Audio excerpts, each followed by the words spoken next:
Я, конечно, искренне даже позавидовал, потому что это такой праздник единения всех людей. Вы посмотрите, как все дружат, как все улыбаются друг другу. Никакой агрессии, ничего. Очень здорово, очень. Я вижу в этом даже мостик между прошлым, настоящим и будущим. Я завидую белой завистью, потому что вот именно передача молодому подрастающему поколению свои традиции, свои знания, свои умения через такой праздник, это очень здорово.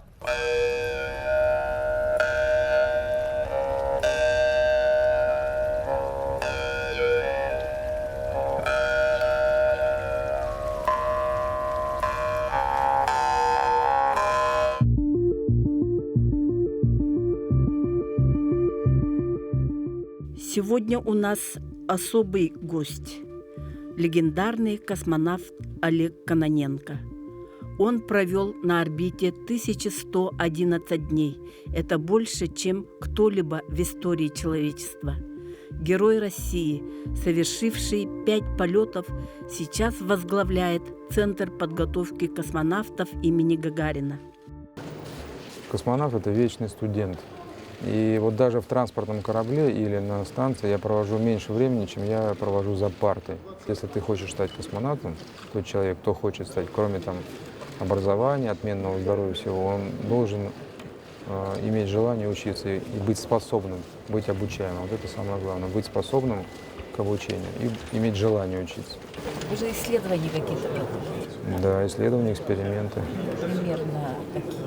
Да, спектр широкий. Мы начиная от медицины, биологии, биотехнологии, технологических и просто технических экспериментов. Спектр широкий. Как правило, каждый космонавт делает в районе 55-60 экспериментов за экспедицию. И плюс каждый эксперимент, он имеет определенное количество сеансов. Я, например, делаю эксперимент, а я выполняю в течение экспедиции 12 сеансов. Получается 60 экспериментов, где-то порядка 300 научных сеансов. Посещение Центра подготовки космонавтов строго регламентировано, но благодаря авторитету Олега Дмитриевича нам удалось посмотреть даже тренировку выходов в открытый космос. Олег Дмитриевич повел нас в святая святых, в кабину транспортного пилотируемого корабля «Союз». А вы, дорогие зрители, те счастливчики, которые вместе с нами попадаете в то сакраментальное пространство размером-то всего в 3 кубических метра. Но это та Мекка, откуда исходит величие нашей космической державы. Сейчас мы находимся в тренажере транспортного корабля «Союз». Это практически он выглядит идентично реальному. Единственное, что в момент старта, конечно, здесь нет этого входа. Мы заходим через люк между спускаемым аппаратом и бытовым. Вот, сверху в скафандрах проходим и садимся. Здесь на стенах очень много выводимого оборудования закреплено, поэтому, конечно, здесь очень тесно. Это место центральное, здесь сидит командир. Вот первый мой полет я выполнял, сидя в левом кресле, борт-инженер. И я уже был командиром «Союза», я стартовал здесь. И третье кресло – это космонавт-исследователь. Монитор командира корабля, монитор борт-инженера. Здесь же находятся ручки управления кораблем. По тангажу, по крену и по рысканию управляюсь. Здесь я перемещаюсь перемещением по оси X вверх-вниз и в стороны, вот этой ручкой. Через этот прибор я визуально наблюдаю Землю, строю ориентацию и наблюдаю за процессом стыковки. И если что-то произойдет, то я вручную стыкуюсь. Также вводится изображение с телекамеры на этот монитор.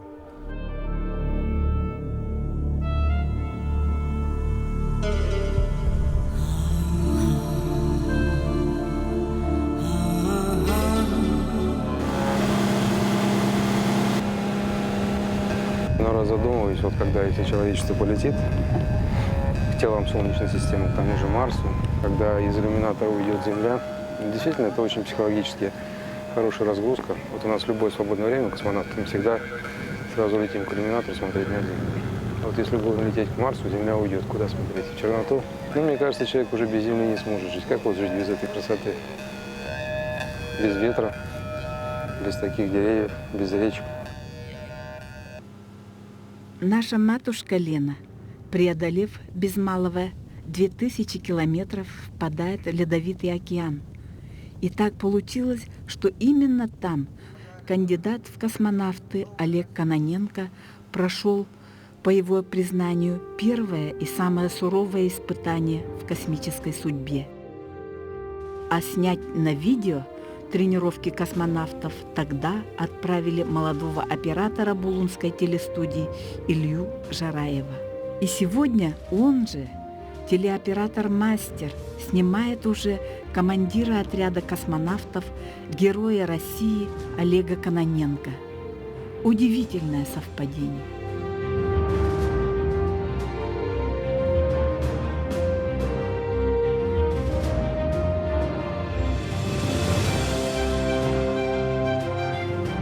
Когда я был кандидатом в космонавта, я тренировку по зимнему выживанию проходил в Тиксе. В Тиксе. Это был 97 год. Это было с 19 по 23 марта. Это было минус 52 градуса. Я замерз очень. Это была одна из самых тяжелых моих тренировок. В Тиксе я выживал в 97 году. Наверное, еще ветры. Ветер был. Там на тот момент температура была минус 37, но когда у меня началась тренировка, был сильный шквальный ветер, и вот и порывы были сильные, и при пересчете температура вот была до минус 52. Ну вот 2 дня в таких погодных условиях мы выжили. Конечно, сейчас вспоминается все это очень тепло, очень как бы так, потому что были молоды. В Тиксе построили 2 вида укрытия. Это мы построили иглу, из снежных блоков вырезали, потому что, если я не ошибаюсь, высота снежного покрова в Тиксе была где-то 1,5 метра практически. Вот. И второй, это мы в первый день построили иглу, а на второй день мы построили пещеру под снегом. Вот там мне показалось теплее.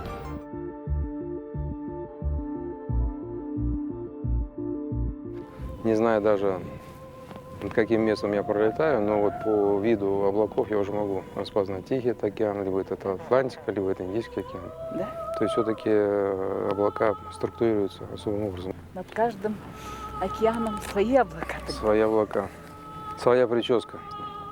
А Россию можно уловить? Да, вот Воронеж, юг России, Краснодар, Ставрополь, Грозный. Дальше мы идем на восток.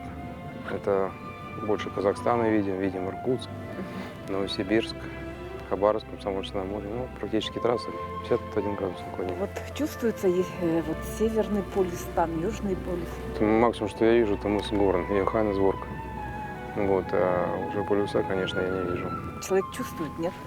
Вот эти притяжения. Я, во всяком случае, ничего не чувствую, да. Вот когда углекислый газ на станции повышается, то чувствуешь. Изучаем магнитные аномалии. Вот когда мы над такими зонами над Землей проходим, то у нас есть специальные эксперименты, специальная аппаратура, и мы изучаем это явление.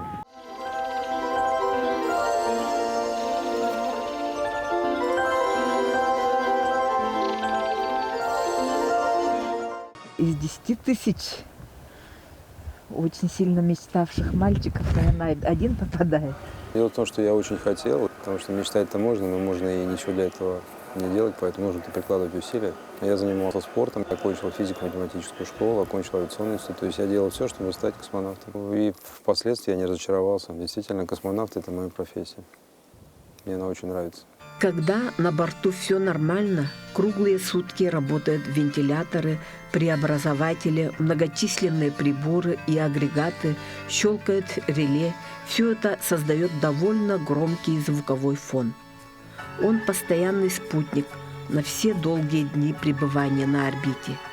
К нему привыкают. Поэтому космическая тишина – это понятие относительное. В отделении я занимался в студенчестве наукой.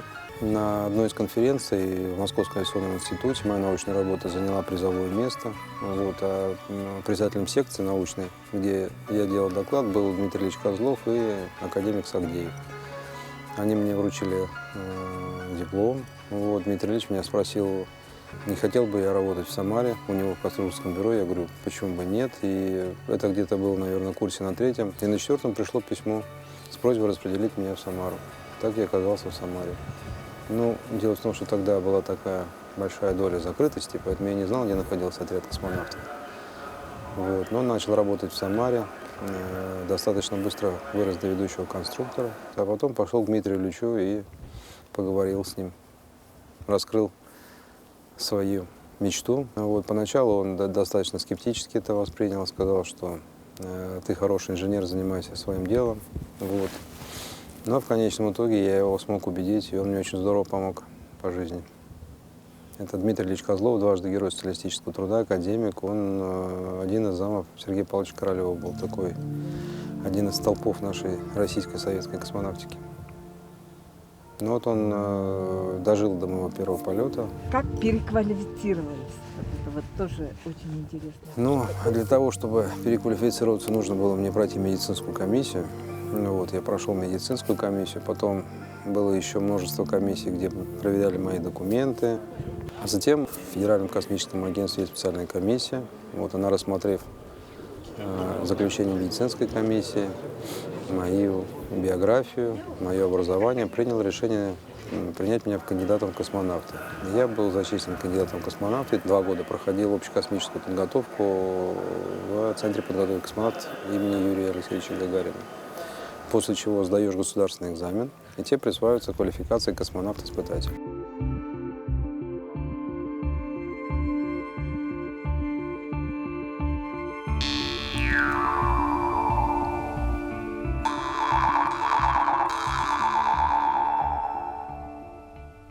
Вы целенаправленно шли и знали, что обязательно. Я был уверен в себе, да. У моих родителей был кумиром, кроме Юрия Гагарина, Береговой, потому что он прошел войну и в совсем пожилом возрасте он Полетел, да. полетел. А до скольки лет вообще летает? Ну, у нас только есть критерий отбора до 35 лет. Ты должен отобраться. А дальше зависит от твоего здоровья, от твоего желания.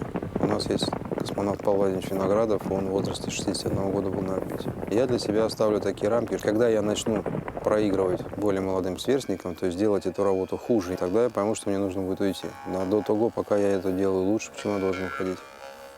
Я люблю эту работу. Когда я первый раз научился кататься на велосипеде, я с папой научился. Как раз меня папа подтолкнул, и я поехал. Вот. А он строгий папа? Ну, нет, не строгий. А ты его слушаешь? Да.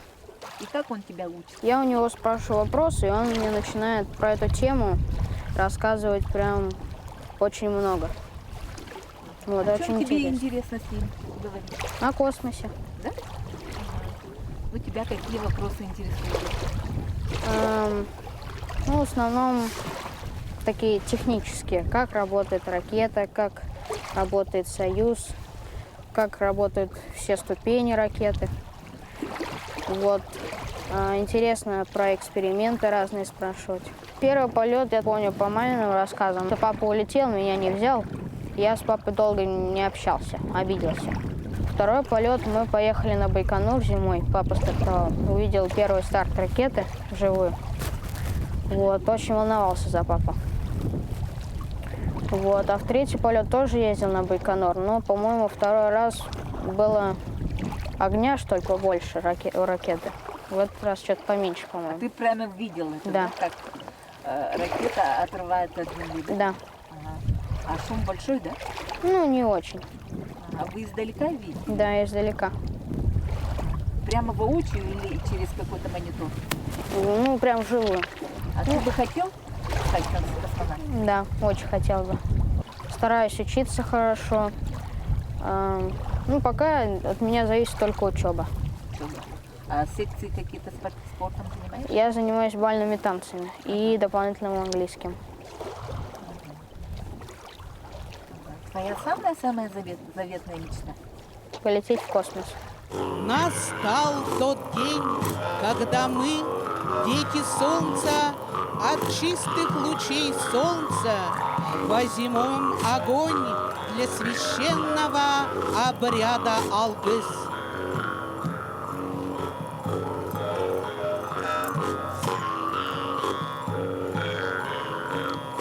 Когда папа слетал первый раз в полет, я так порадовалась, что он приехал. Все время грустила, что папы нет дома, бежалась. Потом начинала разговаривать, как танцы.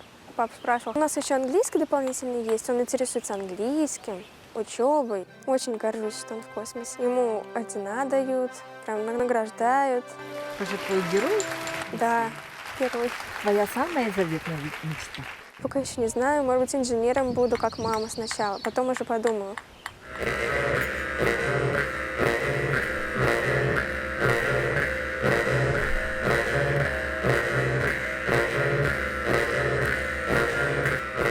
Когда летит 2 дня, то мы после проведения всяких динамических маневров, когда мы сформировали орбиту ожидания и летим к станции, то Земля после этого нас отпускает.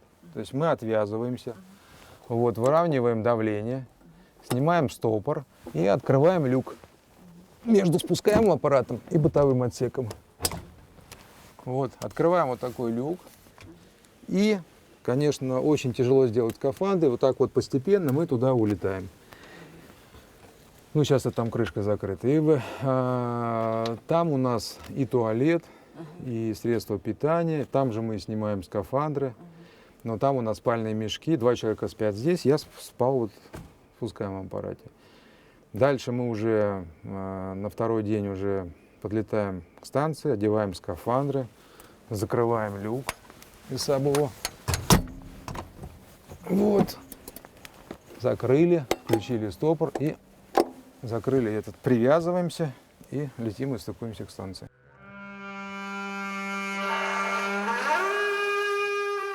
По нашим понятиям космонавт – это обязательно скафандр. Вас видели в футболке. Скафандр – это у нас средство защиты. То есть мы его используем в момент старта и в момент возвращения на Землю. То есть когда я нахожусь в транспортном корабле, если транспортный корабль пристыкован к станции, люки закрыты, тогда я надеваю скафандр. То есть на таких только на корабле и только в момент динамических операций. Потому что скафандр сохранит мне жизнь в момент разгерметизации или пожара. А когда мы пролетели на станцию, стыковались, выровняли давление, открыли люк, естественно, мы скафандры снимаем. На станции давление земное, параметры воздуха близки к земным, поэтому мы летаем кто кому как удобно. Я, например, в шортах и в рубашке пола. Все космонавты невесомостью наслаждаются и играются. Это как игрушка для взрослых. Потому что можешь развернуться как угодно, повернуться, полететь, пролететь, заглянуть куда угодно. А спим мы в специально отведенных местах для этого, в каютах. Там очень хороший расход воздуха, потому что нам очень важно, когда мы спим, чтобы вентиляция работала хорошо. Поэтому такая вентиляция хорошая в каютах. И мы просто спальный мешок крепим к специальным точкам в каюте. И спим в направлении ноги к полу, голова к потолку. Но это все условно. Можно мешок как угодно расположить, потому что там спать какая разница. Там нет верха-низа, это все условности. Конечно, есть у нас лево, право, вверх, вниз, но это условность. Просто для удобства работы. Подушки нет, одеяла нет. А дело в том, что есть космонавты, которым очень себя хорошо чувствуют, когда голова у них ощущает опору, поэтому у нас есть специальные средства притяг для головы, то есть можно создать такое ощущение, что у тебя голова на подушке. Другие космонавты используют специальные накладки на глаза. Третьи опускают, в этом мешка есть такое защитное покрытие, шторка такая как тюль. Поэтому все по-разному. Да? Можно стоя, наверное, спать даже, нет? Так мы стоя и спим практически. Да? Да. Интересно. Поэтому, а там как, замок расстегнул, мешок влетел, застегнулся и все там, и глаза закрыл и уснул, потому что рабочий день напряженный. А там еще больше интенсивность. Я в день трачу на физкультуру 2 часа. То есть в невесомости, да, во время своего полета физкультура разбита на 2 части. Это с утра обязательно час, как правило, я на беговой дорожке. И после обеда час, как правило, велосипед и велоэрговитр. Это обязательно, медики за этим строго следят, чтобы у нас не было там гиподинамии, чтобы не было никаких там неприятностей при возвращении. А беговая дорожка, это значит как? А беговая дорожка это... Плавный бег, да, или что?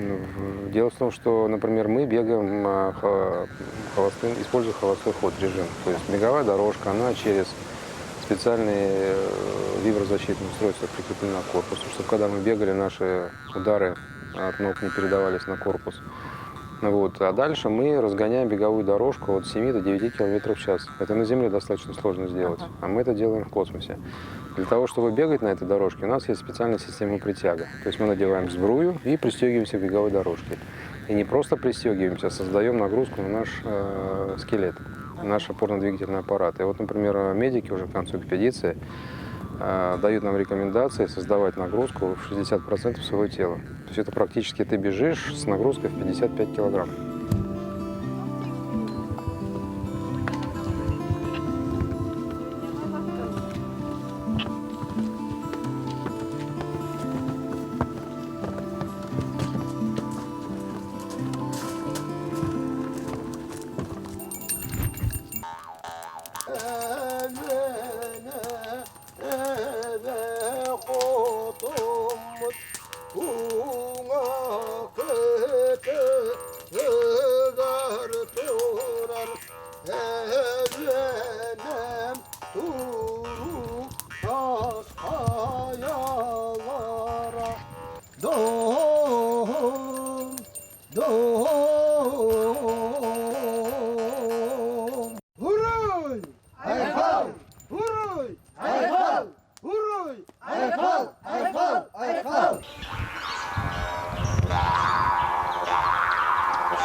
Только чуть-чуть, может быть, моросит и еще остановится. Как долго все простоит, да?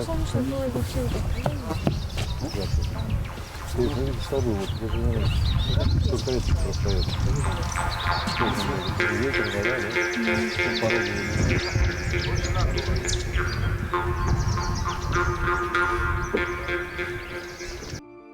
Олег Кононенко 7 раз выходил в открытый космос с общей продолжительностью 44 часа 30 минут. Выход в космос – это дорогое удовольствие, и поэтому в силу моей ответственности я больше переживаю за то, чтобы работу выполнить. Все, что мне предназначается, мне эту работу сделать, потому что это очень непросто, это сложно, это физически сложно, вот, поэтому я больше думаю об этом, чтобы потом выполнить те поставленные задачи, которые были намечены. Ну а так, по эмоциям, это, наверное, одно из самых ярких впечатлений во время полета, потому что ты видишь Землю,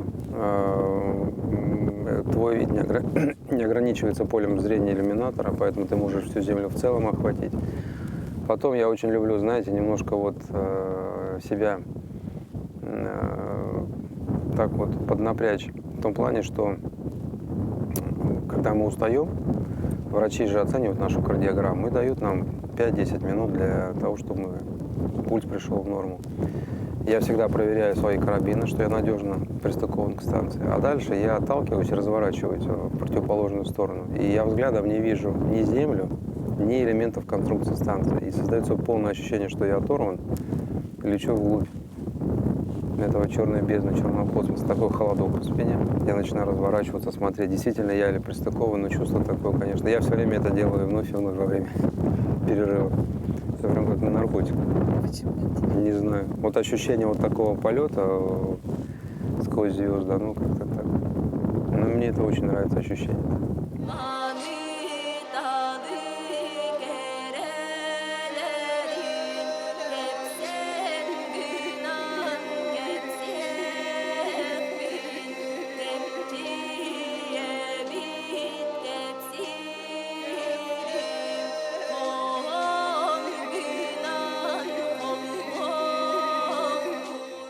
Когда я первый раз в жизни выход делал, и мы тогда вот впервые за последние, там, наверное, сколько, 26 лет, что ли, полетели двое не летавших.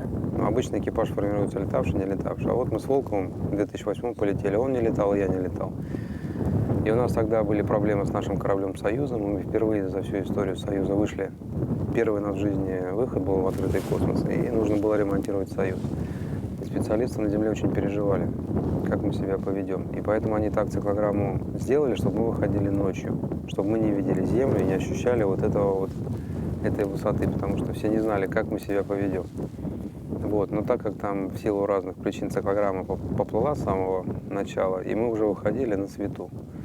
И мне руководитель полета Владимир Алексеевич Соловьев сказал: Олег, когда люк будешь открывать, ты старайся вниз не смотреть. И вот вы не поверите, я первое, что я сделал, когда открыл люк, я сразу посмотрел на Землю. Такая красота была. Я когда вышел, говорю: Сергей, посмотри вниз. Сергей тоже вышел, высунулся по пояс. Какая красота, ух ты. Что испытывает человек, покидающий станцию и выходящий в открытый космос? Земля внизу на расстоянии более 400 километров, а человек один во Вселенной, да еще и летящий с космической скоростью вместе с кораблем. Был азарт такой, знаете, когда первый раз. Ну, конечно, присутствует настороженность. Конечно, ты более ответственен, понимаешь, что в случае, если ты плохо закрепишься, ты отлетишь от станции, и средств к возвращению никаких нет к твоему спасению. Поэтому, конечно, ты более аккуратен, более внимателен. А чувствуется вот эта скорость? Ну, скорость каким образом чувствуется? Летишь над Северной Америкой. Представляете, Северная Америка, да? А так 7 минут, и ты все. Над Тихим океаном я засекал, по-моему, 12 минут, и Тихого океана нет. Представляете? Там люди годами плыли, а тут 12 минут, и все. Поэтому в этом плане ощущается скорость. Ну, ты к этому привыкаешь. Когда вот рядом с кораблем летишь? Ну, там больше впечатляет, что вот размеры Земли, понимаете? Там потому что ты летишь, например, там над Европой, видишь, вон Москва, вон это. А тут выходишь, ты видишь и Москву, ты видишь и можешь там и Париж увидеть, понимаете? Вот это вот все сразу. Вот этот вот масштаб, конечно, он поражает.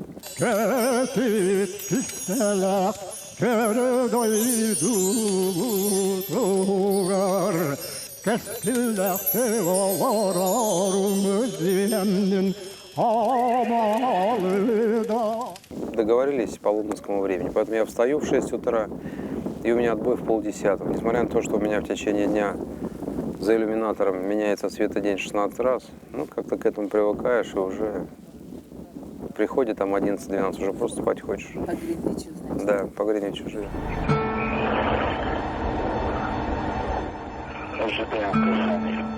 Когда я летал первый раз, то экипаж станции был из 3 человек, поэтому мы работали везде. То есть я делал американские эксперименты, работал на американском сегменте. Сейчас на станции работает экипаж из 6 человек, поэтому каждый из космонавтов выполняет свою национальную программу. Не подставив друг другу плечо, там, наверное, мало чего. Совершенно верно. Поэтому там, конечно, вы знаете, земные такие, скажем, неправильные ценности, как материальная мотивация, там не имеет никакого смысла. То есть там на первый план выходит не какую квартиру ты имеешь, не на какой машине ты ездишь, а там на первый план выходят твои знания, твои руки, твоя голова. То есть там на станции живут так, как надо жить. То есть что человек умеет, что он из себя представляет, это и ценится.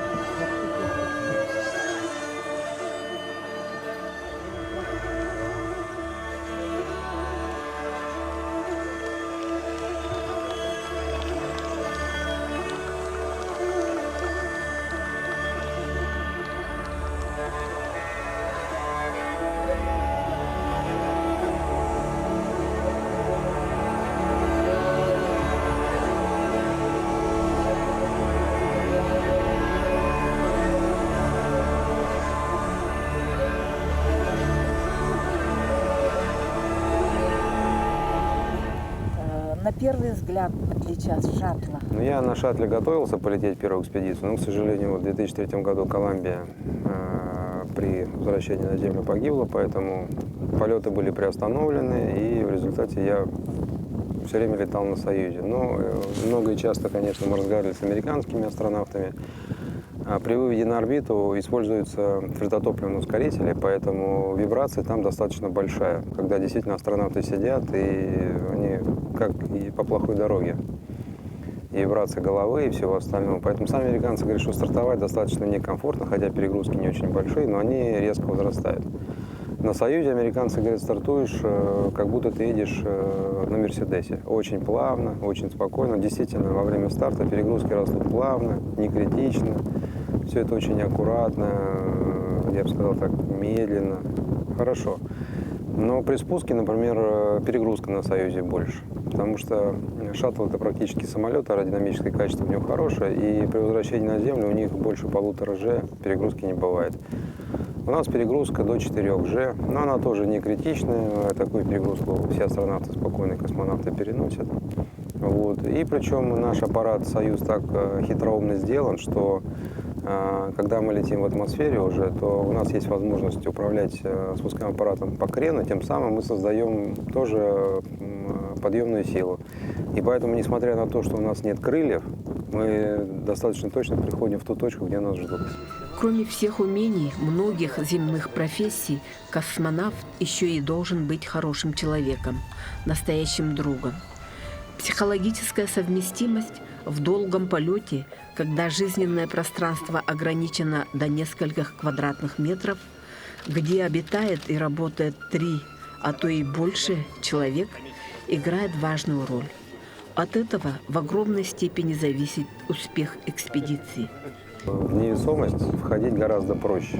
То есть я как-то вот как рыба в воду в невесомость вхожу. Вот обратно мне тяжело, что организм восстанавливается, внутренние параметры. Вот, достаточно долго. А внешне через 2-3 дня уже космонавты. И не скажешь, что он в космосе был.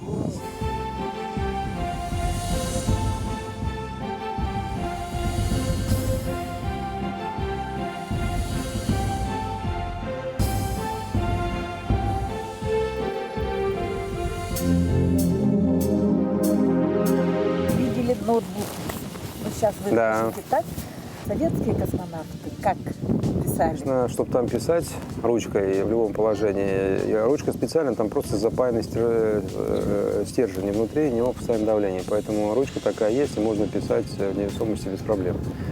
Но ручка американского производства. На бумагу прям? Да, на бумагу. А мы, русские, пишем карандашом, используем еще фломастеры. Перед входом в атмосферу корабль делится на 3 части. Бытовой отсек и приборно-агрегатный. Они отделяются и сгорают в атмосфере, а я в этой капсуле возвращаюсь.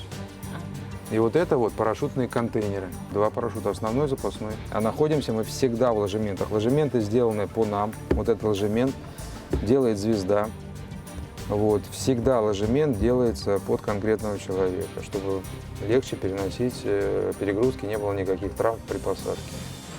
А я в спускаемом аппарате вот через плотные слои прохожу, горю, вот. Ну, остаюсь целым. И уже когда на высоте порядка там 20 километров начинается раскрываться парашютная система 20-16. Уже на 12 километров она окончательно раскрывается, и я под парашютами лечу спокойно до земли. Страшно же, да? Да как ты об этом не думаешь, ты работаешь. Тут же очень такой интенсивный, напряженный труд. Нужно за всем следить, нужно все в голове держать, все цифры, следить за большим количеством параметров. Поэтому как бы, ну, конечно, спуск самый эмоциональный, возврат на Землю, потому что, например, под парашютами от меня вообще ничего не зависит.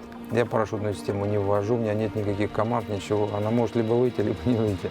Но, слава богу, выходит и все остальное. Поэтому, конечно, по эмоциям. Потом приземление, конечно, бывает несколько жестковато. Но мне вот все время везло, и я 3 раза достаточно хорошо приземлялся, не испытывая там больших ударных нагрузок. Я считаю, что комфортно было. А старт? На ракете стартуешь, конечно. Тоже эмоционально, что все-таки ракета, веришь в то, что она тебя выведет на опорную орбиту, выведет без проблем, без всего. Вот у меня в 3-м полете, видите, ракета отработала штатно, панель не раскрылась, солнечная батарея. Я без одной панели летел к станции. У Платона Аюнского есть поразительное по своей точности описание космического пространства «Уста оргьетурар улукуяр ортотугар». Земля, с моей точки зрения, производит впечатление очень молодого небесного тела. Если мы полетим когда-то планетам Солнечной системы, то вида Земли нам будет очень не хватать. Потому что на Землю насмотреться невозможно. Ты видишь абсолютно все времена года.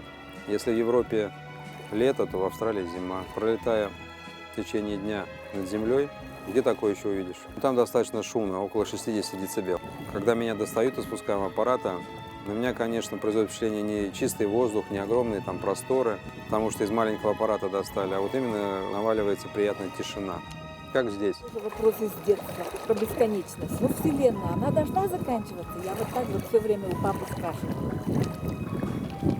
А как вы думаете? Хороший вопрос. Может быть, это исходит из того, что когда-то и человеческая жизнь заканчивается, поэтому нам всем кажется, что и Вселенная должна закончиться. Но, наверное, к Вселенной человеческие критерии неприменимы. Это действительно что-то выше нас.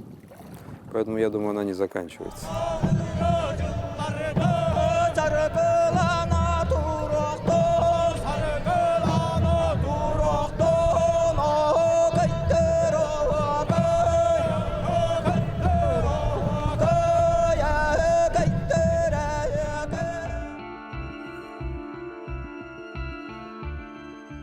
Будущее космонавтики.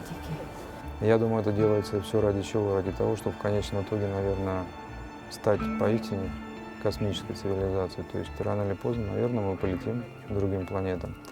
Но я думаю, что человек конкретно все-таки привязан к Земле. Мы привязаны к воздуху, к зелени, к речкам, к ветру. Поэтому если мы улетим куда-нибудь, то нужно найти вот однозначно такую планету. Потому что на другой мы, наверное, не сможем жить. Но исследовать нужно идти вперед, потому что все-таки космонавтика — это локомотив, это то, что тянет за собой все, начиная от техники и заканчивая философией. Поэтому это локомотив будущего. Вы думаете, есть другие цивилизации? Другие? Конечно, однозначно. Если есть миллиарды галактик, в которых есть миллиарды звезд, эти звезды являются, наверное, центрами каких-то систем, поэтому я думаю, что однозначно есть.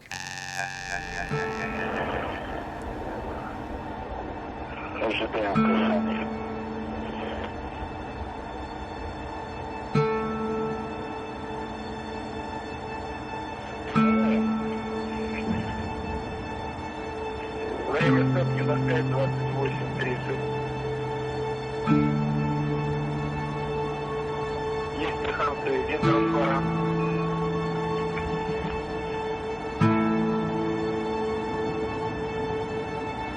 Конечная станция МКС, поезд дальше не идет. Просьба освободить вагоны. Хорошо.